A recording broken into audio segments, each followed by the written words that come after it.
Hi guys, deep topic for almost 10 o'clock at night. uh, I never do videos and stuff this late because most of you know I'm early to bed and super early up in the morning. But with our family's shift in schedules and my hubby working nights and the baby's sleeping, um, I've been doing a little bit more at night. But this is not a work thing. This is like a personal life thing. Today was kind of a big day for my family and our 21-year journey. And I wanted to kind of share what I've been processing the last few days. And I know that for some of you, it could be helpful as well. And so, for those of you who follow me on here at all, you know that's like my way of doing life. Like I feel like if something's helpful for me that I've struggled with, I'm going to share it because if it can help just one person, then that's what I feel like we're called to do is help each other out, right?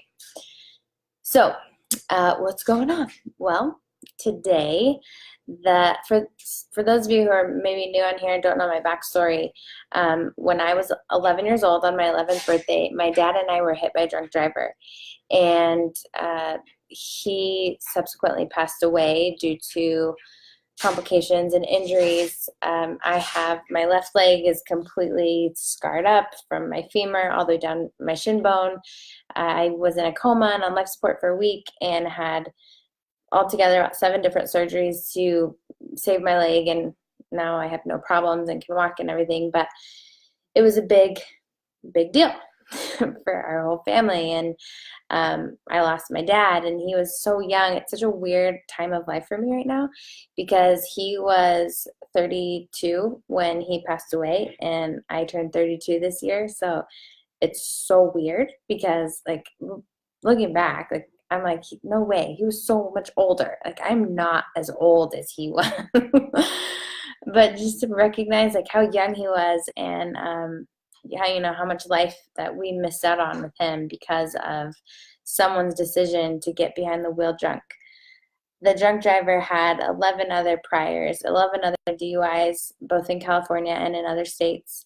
And he ended up getting 15 years to life in prison and charged with vehicular manslaughter and second-degree murder. And it was, that was a crazy time in my life. It's taught me a lot. A lot of my character comes from that challenging time. A lot of, I grew up really quick, and a lot of my appreciation for life comes from the fact that I came very close to losing mine.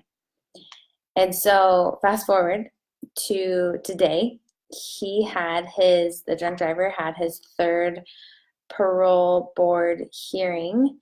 The first two he did not pass, and we had my family, my mom and my brother and I went to the last one, and we couldn't make it to this one, but I did write him a letter, and I was just reflecting on life. And I teach a lot with my clients that I work with.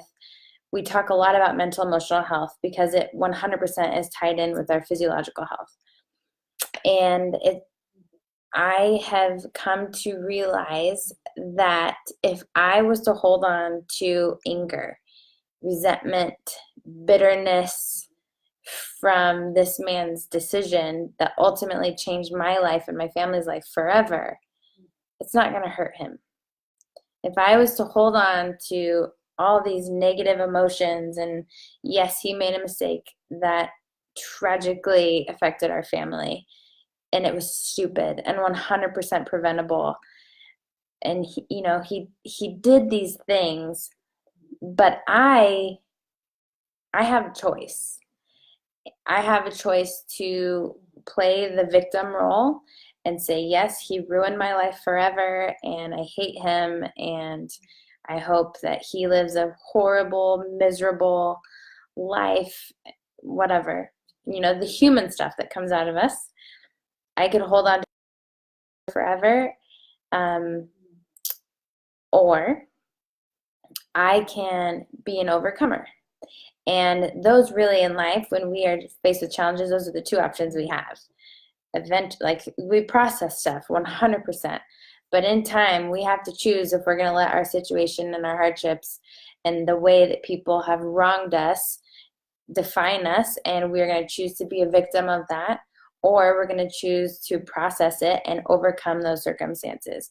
And that is thankfully because of my faith and relationship with the Lord, because of my family, because of my strong upbringing. That is what I chose to do, is to become an overcomer. And I have done everything possible to, speak to young kids about drinking and driving, and to live my life more fully because of it almost ending, and because my dad did not have the opportunity to do that. I want to live fully because I have breath in my lungs today. And it's amazing how you can have different people go through the same stuff and have a different result in their life because of that split second decision of whether they choose to be a victim or an overcomer. And in the letter that I wrote him, which I'll find a way to share on here, because I know I'm an open book if you guys haven't realized that already, but I shared that with him, that I hope that in these last 21 years in prison, he got a life sentence, but so did I. And we each have to decide what we're going to do with it. We each have to decide what we're going to do moving forward. And I don't hate him. I genuinely don't. And he made a huge mistake, but I cannot hold that. I cannot carry his burden, because it's only going to affect me negatively and my family.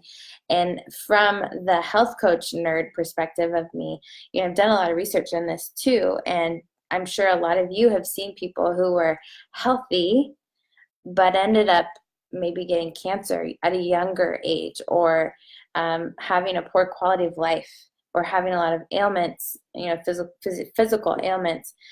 And a lot of that can be traced back to emotional anchors, when we're not processing stuff, or when we are holding on to bitterness, anger, resentment. Those things, they cause physiological problems in our body. And I don't want that. I don't want him to have any more control over me and my life.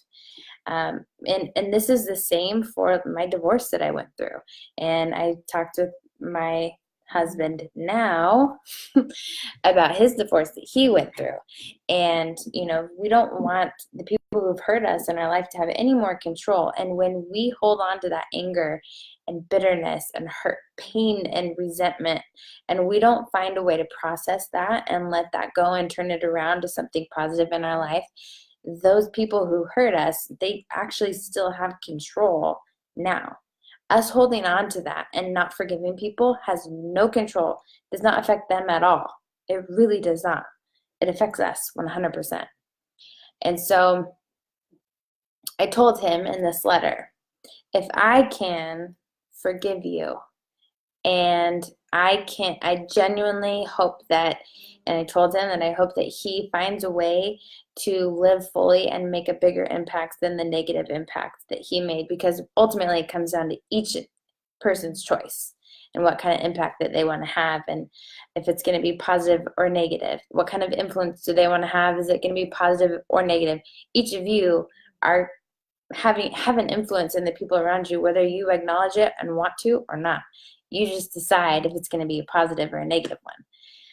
And those were kind of the things that I shared with him in this letter, and also told him, like, if I can forgive you, you're going to have to forgive the demons of your past in order to move forward, because I know that he had a rough upbringing. I learned all of this at the last parole board hearing that we went to, and I get it. Like, we all have our stuff, you guys, all of us. I am not unique in that, and I know that you have your stuff and he had his stuff.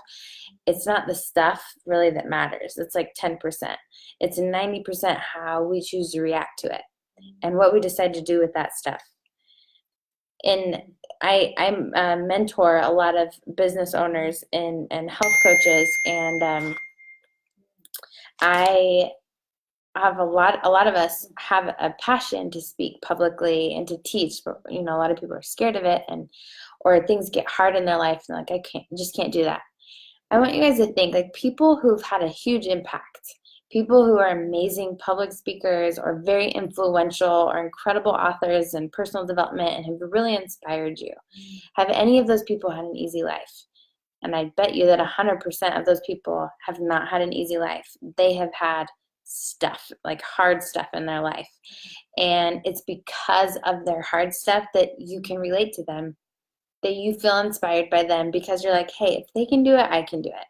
And that's kind of what I've recognized and why I'm really trying to do whatever I can to share, my stuff that I've been through and how I've been able to get through it and how it's made me a stronger person, how I've been able to help more people, because I've really have come to appreciate the hard stuff, because we have one life to live and we decide what we do with that.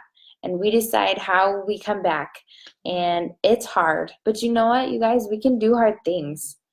We shouldn't try to have an easy life. That's not what we should strive for. We should strive to live a full life.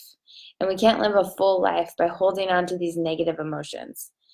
So if you are holding on to some hatred or anger, resentment for someone in your life, no matter how recent it is or how many years ago it was, I am giving you permission to let it go.